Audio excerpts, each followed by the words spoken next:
Hello everyone, myself Mahananda Hirimat, Assistant Professor of English, GFGC, Navalkund. Today I am going to talk about Sonnet 130 My mistress eyes are nothing like the sun, written by William Shakespeare. This video is for BCom first semester Basic English, Karnataka University, Dharwad.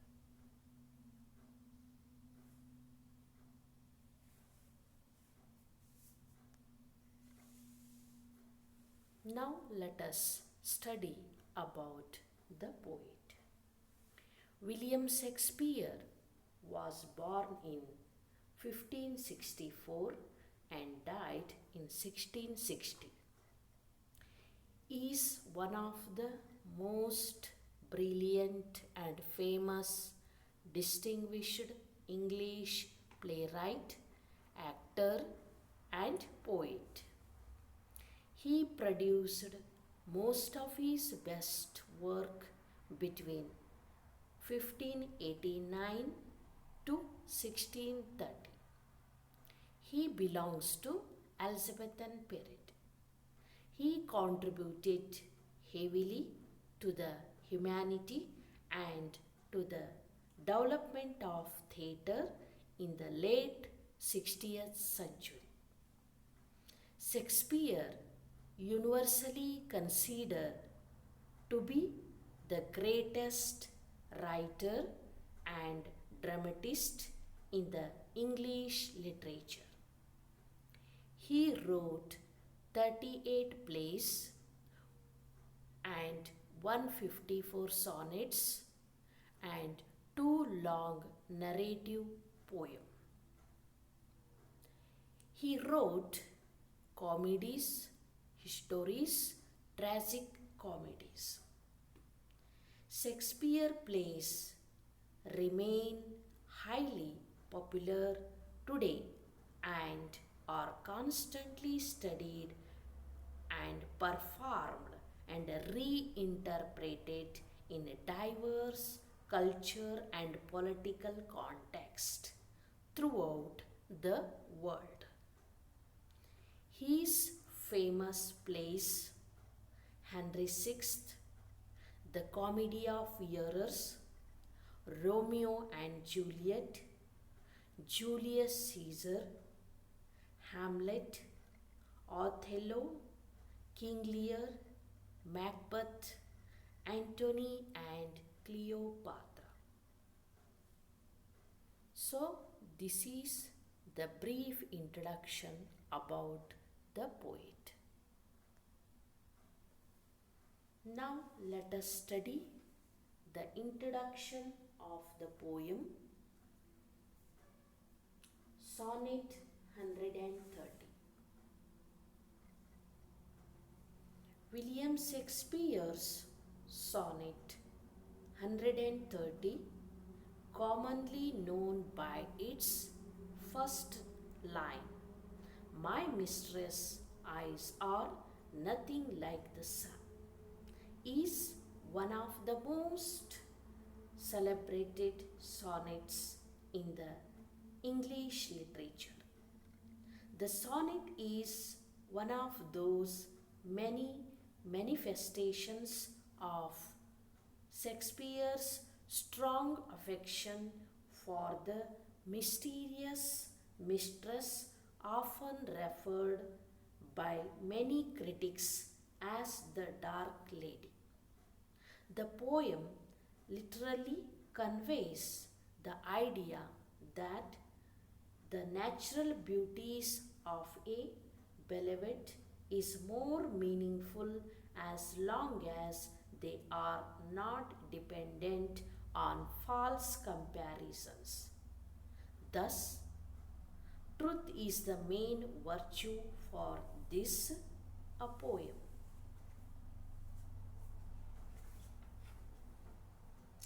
My mistress' eyes Nothing Like the Sun by William Shakespeare is seen as an anti-metaphorical sonnet, unlike the other famous sonnets of the Elizabethan age. It stands apart from most of his sonnets for its mocking voice, use of satire, and even its strange ideas. In this sonnet, William Shakespeare forms an argument against conventions to flatter one's lover with the praise of her beauty as well as make comments about the way that love between two people can be expressed and interpreted. He uses the example of a woman who is not physically perfect or even beautiful in order to emphasize and stress the idea that love is deeper and more important than these superficial and trivial comparisons about body beauty.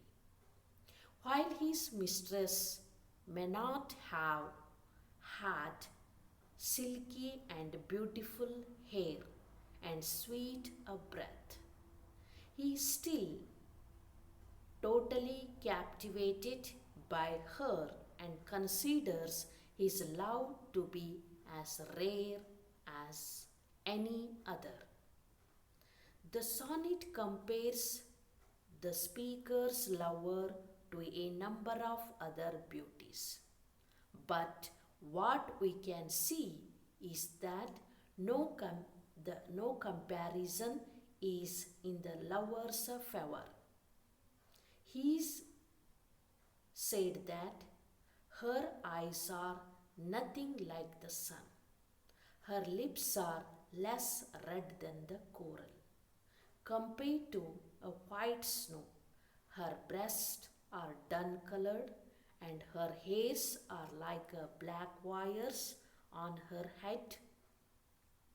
In the second quatrain, the speaker says he has seen roses separated by color into red and white, but he sees no such roses in his mistress's cheeks.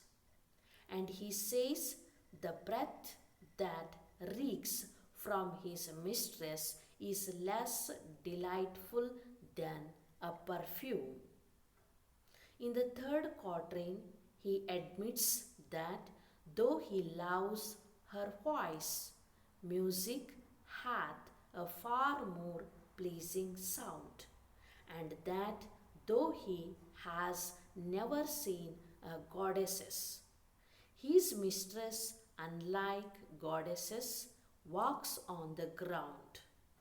In the couplet, however, the speaker declares that by heaven he thinks his love as a rare and valuable. As any she belied with a false compare, that is, any love is in which false comparisons were invoked to describe a loved one's beauty. This is the introduction of the poem. The next one is the poem as a sonnet. A sonnet is a poem of an expressive idea consisting of 14 lines. It is written in iambic pentameter, a poetic meter with 10 beats per line and made of alternating unstressed and stressed syllable and a strict rhyme scheme. It gives an ideal laboratory to a poet for exploration of strong emotions. The sonnet can be categorized into three major types. The first one, Italian sonnet. The second one, Shakespearean sonnet. And third one, Spenserian sonnet. The first Italian sonnet was introduced by an Italian poet, Petrarch. Its rhyme scheme has first 8 lines called octave, and that rhymes has AB, BA, AB, BA, CDC, DCD. The remaining 6 lines called Sonnet might have a range of rhyme schemes. The second one, the Shakespearean sonnet, is generally written in an iambic pentameter. Its rhyme scheme is AB, AB, CD, CD, EF, EF, G and G. It contains 3 quatrains and a couplet. The third one, Spenserian sonnet, was created by Sir Edmund Spenser, who modified the Petrarchian's form and introduced a new rhyme scheme, which is AB, AB, BC, BC, CD, CD, E and E.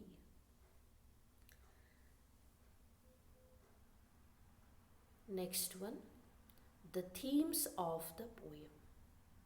Sonnet 130 makes fun of exaggerative language to give a more realistic description of a woman. There are several universal themes that Shakespeare presented in this sonnet. The first one is love. In this sonnet, Shakespeare gave us an accurate description of his mistress. He gave us an idea about what his love is like. Appearance, the second one. Shakespeare described what is wrong with his beloved's lady's looks. He poked fun at our obsession with the looks and the appearances. The third one is the nature of female beauty. The sonnet is about a female beauty and how are expect a woman to look. The poet here points out that love poetry does the same thing. It makes a woman goddesses, not a real human beings. He insists that the idea of beautiful females does not depend on fitting an abstract, unrealistic fantasy. The poet also mocks the empty praise and insincerity of the poem.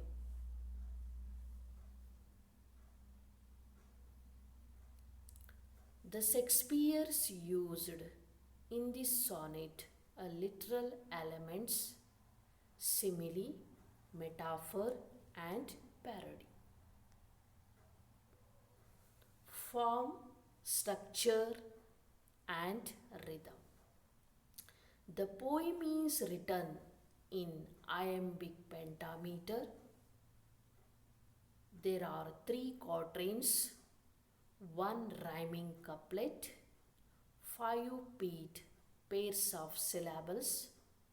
Each foot has an unstressed followed by a stressed syllable. This gives the poem a regular rhythm, a parody of the conventional love sonnet. The romantic poets would praise love and beauty and embraces irony by mocking these details.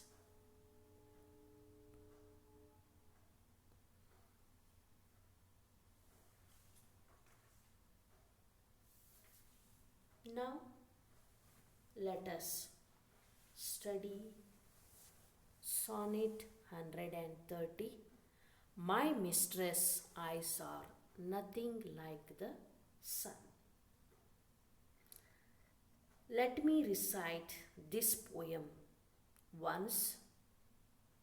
My mistress' eyes are nothing like the sun. Coral is far more red than her lips are red. If snow be white, why then her breasts are dun. If hairs be wires, black wires grow on her head. I have seen roses damasked red and white, but no such roses see I in her cheeks. And in some perfumes is there more delight than in the breath that from my mistress reeks. I love to hear her speak, yet well I know that music hath a far more pleasing sound. I grant I never saw a goddess go. My mistress, when she walks, treads on the ground, and yet by heaven I think my love as rare as any she belied with a false compare. So, this is the sonnet. Here, the title Sonnet 130 My mistress' eyes are nothing like the sun. Shakespearean sonnet have no titles, they only carry numbers. In Sonnet 130, the first line tells us that the whole sonnet is about the poet's beloved mistress, who is not physically beautiful, but he loves her a lot because his love is honest and deep. He described her features and compares her to the beauty of nature. But we discover that she is an ugly lady, but this ugliness is not important for the poet because her soul is so beautiful and he loves her deeply. The theme of honesty is present in the poem, which could demonstrate how genuine his love. Now, let us see the structure of the poem. This poem has 14 lines. First 8 lines are called octave. Last 6 lines are called sestet. The poem is written in iambic pentameter. Now let us see the rhyme scheme of the poem. Here the poet matches the words. The sun is matches with dun, red is matches with the head, likewise white is matches with the delight, cheeks are matches with the reeks, no is matches with the go, sound is matches with the ground, and rare with compare. The rhyme scheme is AB, AB, CD, CD, EF, EF, G, G.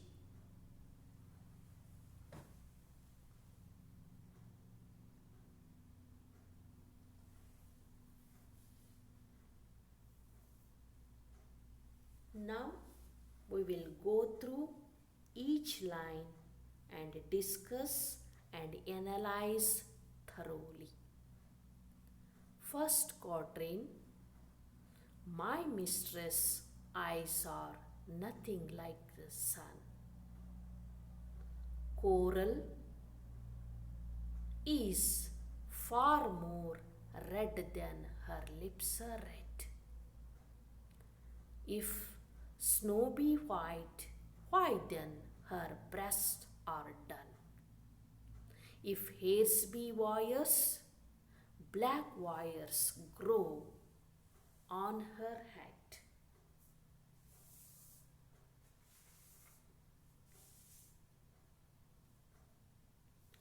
According to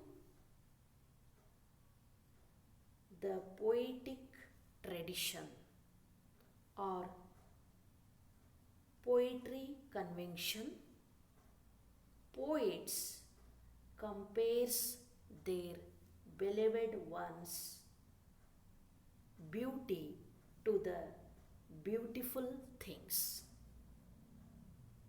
But here the poet says opposite thing at the beginning of the line. He gave a shocking statement about her, about his beloved. My mistress means his beloved or his wife. Eyes are nothing like a sun. Here, eyes and lips are the features of woman's beauty. Nothing is a negative word. And here,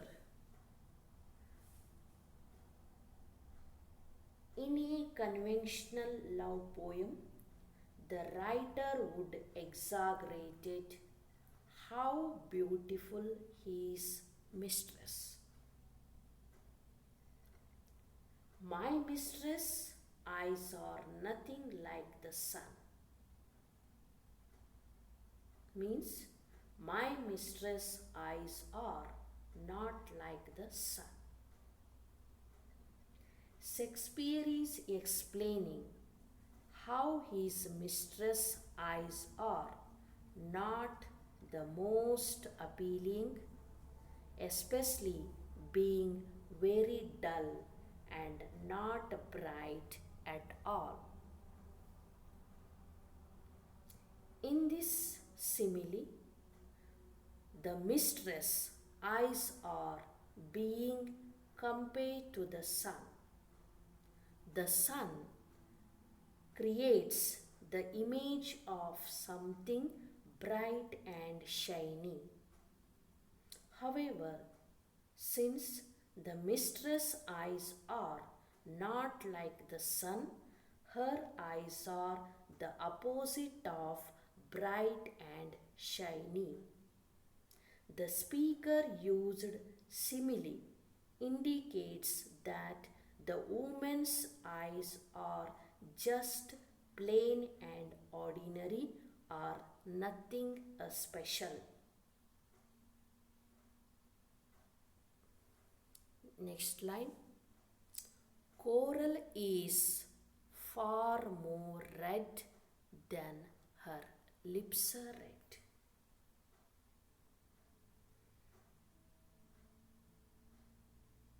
Coral means it's a red color a stone which will get in the sea. We used to make the ornaments. The second line carries on with the unconventional approach in the line. The color of the mistress' lips are contrasted with the color of coral. He talks about the object of the form nature. Therefore, she is a part of nature, is not a perfect creation. The coral is even far more red than her lips. The color red stands for sensuality, and she is not as sensual as woman has to be in the eyes of a man.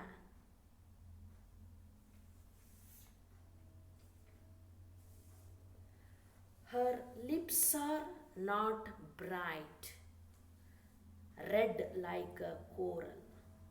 They are more dull, flesh color. They are dull and pale.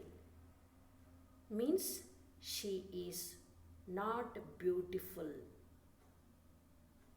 But he says she is beautiful in different way. Next line. If snow be white, why then her breasts are dull?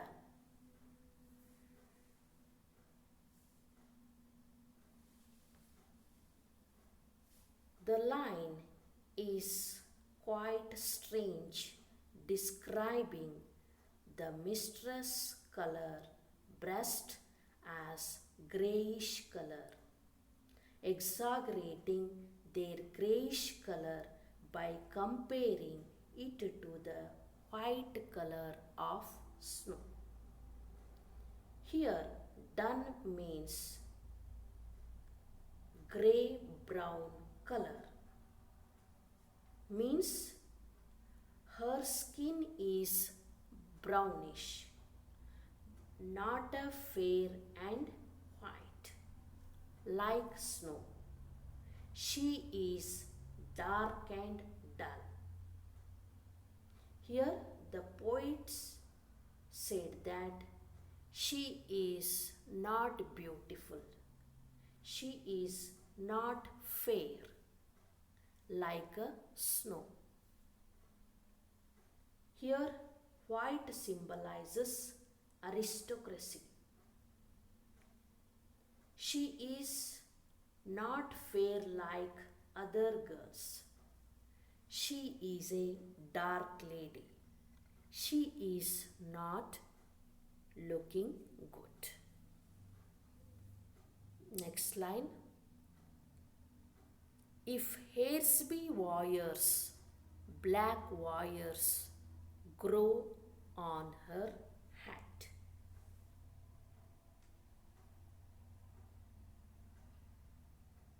In the next line, he moves on describing other physical features. If hairs be wires, black wires grows on her hat. Shakespeare pointed out and mocked his mistress, hairs comparing to black wires, inferring how her hairs appears to be like black wires sticking out of her hat, means her hair is not golden and silky, it is dark and thick and stiff like wires. He compared her hairs to the wires, and wires are grown on her head instead of hairs. Here, the wires during Shakespearean time were a common image. The wires refers to golden wires used to make hairs nets for women's intricate hair designs. The imagery of the wires refers to golden hair. However, the mistress does not have lovely golden color hair. She has ordinary black color.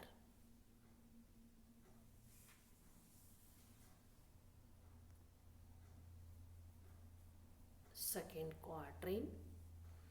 I have seen roses damask, red and white, but no such roses see I in her cheeks.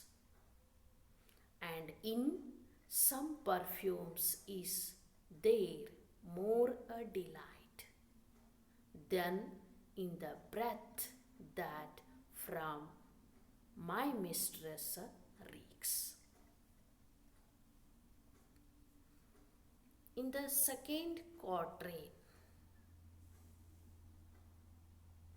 the poet describes that I have seen damasked roses, red and white color.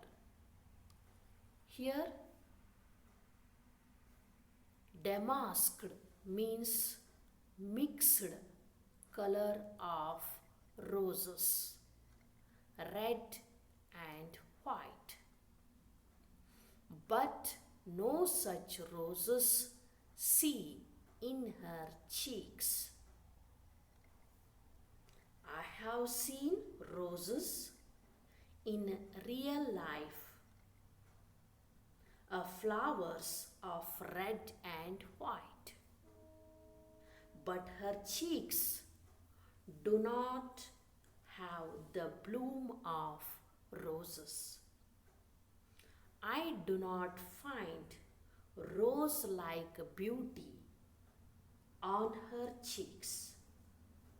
The color red and white portray the lively color of the perfect cheeks on a face. Poet says, I have seen many beautiful girls, but my mistress not beautiful like the other girls. Next line. And in some perfumes is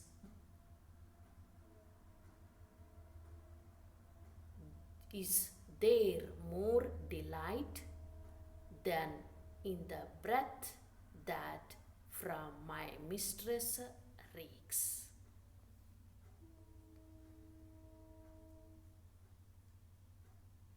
Here in these lines,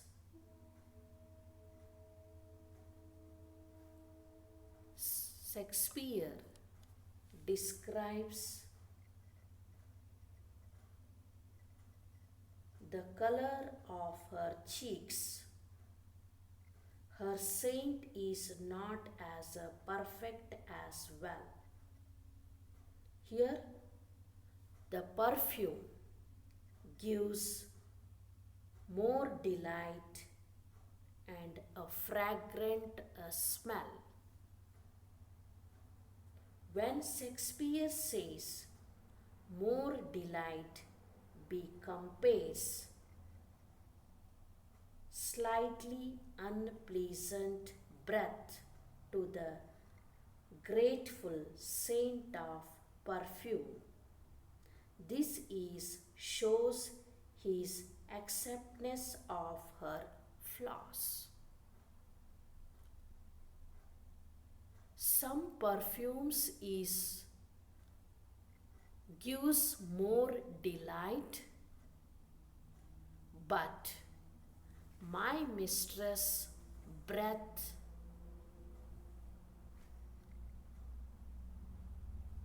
is unpleasant smell.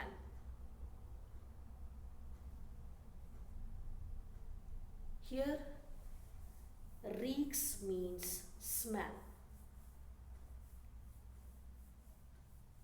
When she breathes, when she speaks to me, hers is extremely bad smell. Further, he explains just how unpleasant her breaths smell. Shakespeare goes off the last line about how perfume smell better than her breath by basically saying his mistress' breath reeks. Perfume smell better than her breath does bad.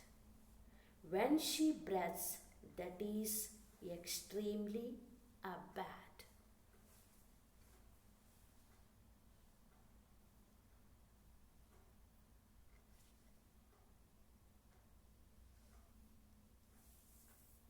Move on to the third quatrain.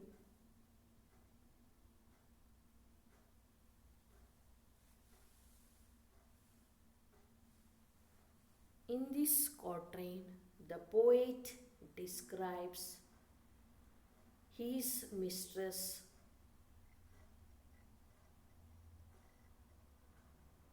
voice. I love to hear her speak, yet well I know that music hath a far more pleasing sound. I grant I never saw a goddess go. My mistress, when she walks, treads on the ground. I love to hear her speak, yet well I know he would love to hear her speak. I love to hear her speak. He would love to hear her speak.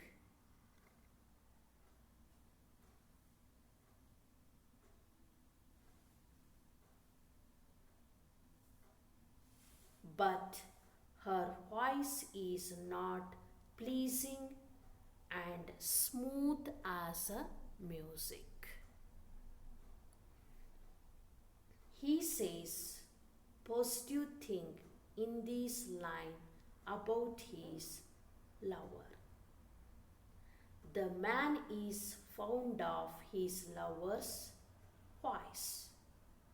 Shakespeare is implying a true man loves the qualities a person have.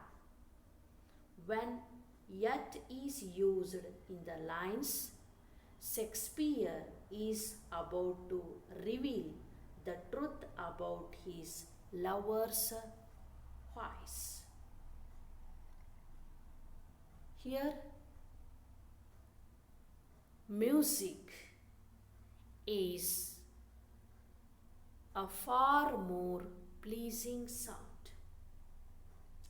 Music is more gentle and pleasing to hear than the sound of her voice.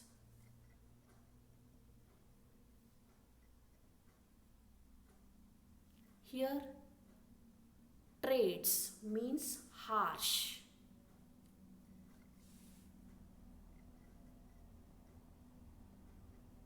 The specified the way of her walk.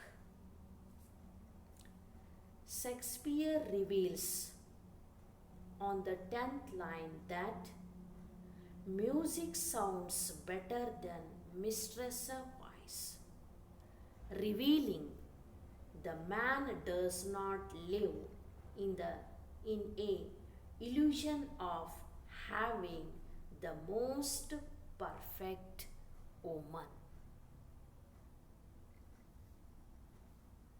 Next line. I grant I never saw a goddess's go.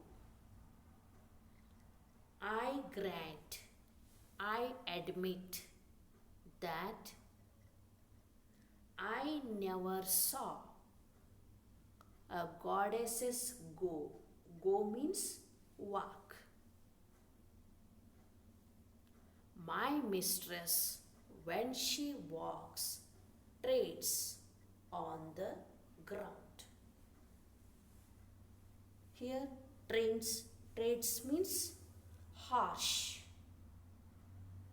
The specified way of walking. The poet confirms you that he has never seen a goddess's walk on the earth. Shakespeare displays the man to be aware that a godlike person has never seen on the earth. So his lover is not in any way similar to a goddess. This is because goddesses are known to be stunning and marvelous.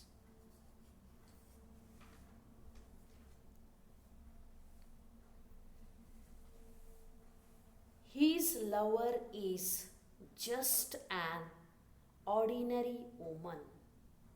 On the earth, Shakespeare indicates that a person should be fully capable of knowing their lover is not perfect or godlike. This is the turning point in the poetry because he knows his lover is not flawless, beautiful, or godlike. The man accepts the truth about his lover.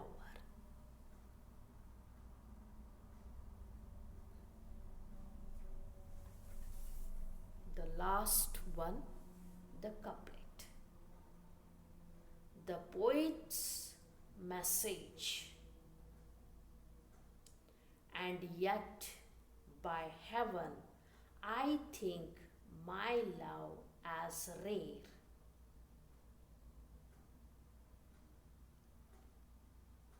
Rare means admirable, extraordinary means the speaker feels that his love is unique.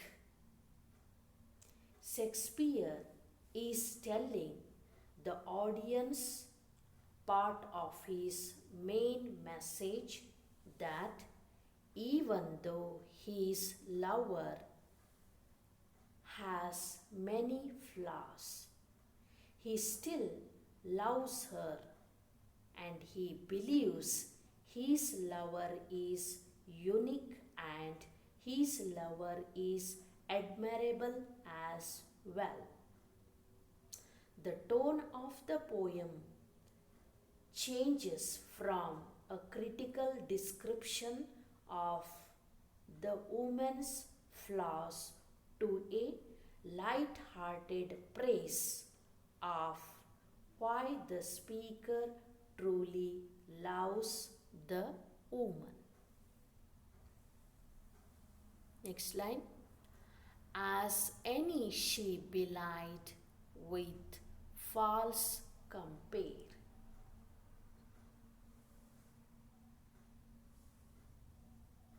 Here, belied means misrepresented. Compare means comparison.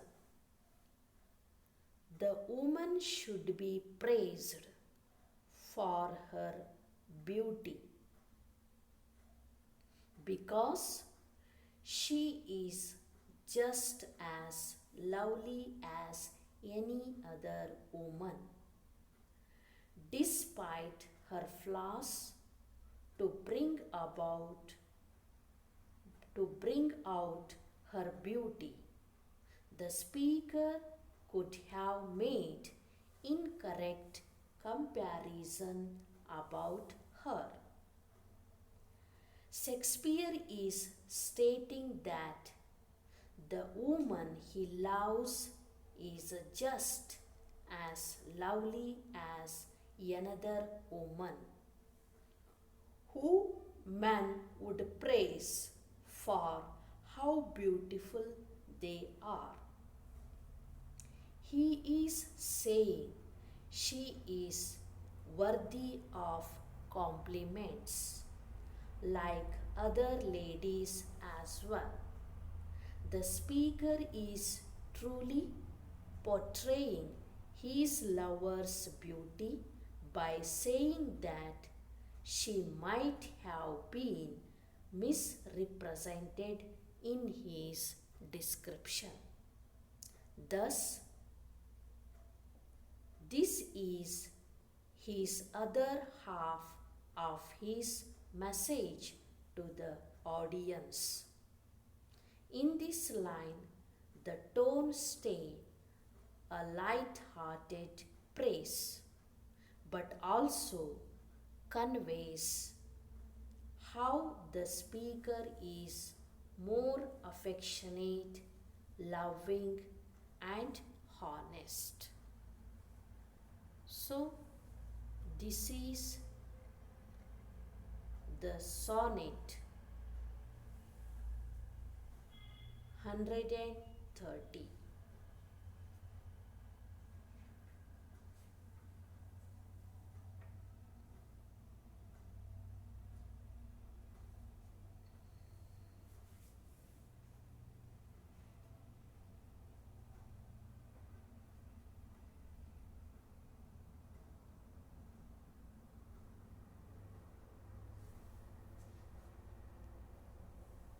Last one,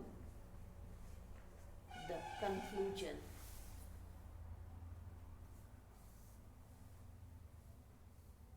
Sonnet 130 is a love poem which shows the love of poet towards his beloved, but described in a different way. The poet says that his lady is not so beautiful, but for him she is the most beautiful lady ever born on earth.